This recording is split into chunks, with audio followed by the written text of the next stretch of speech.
নমস্কার। মায়ের কথা, নীরেন্দ্রনাথ চক্রবর্তী।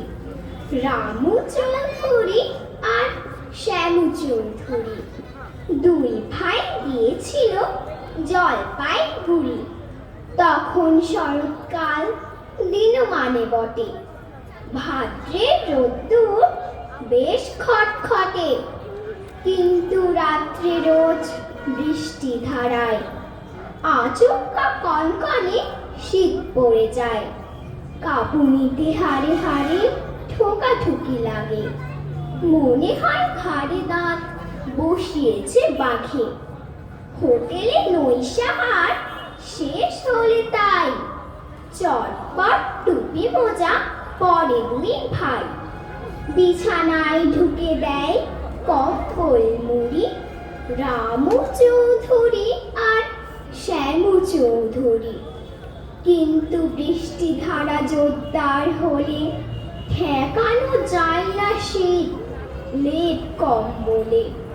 তখন মায়ের হাতে বোনা কাঁথাখানি নিয়ে দুই খাটে চলে জোর টানাটানি। পাশাপাশি দুজনের দুটি খাট পাতা। সমস্যা এই, মোটে একখানি কাঁথা। দুটি খাট এক কাঁথা, গোলমাল তাই। দুজনেই বলে ওই কাঁথা তার চাই। কে জানে কি জাদু আছে মায়ের কাঁথায়। গায়ে দিলে তক্ষুনি ঘুম এসে যায়।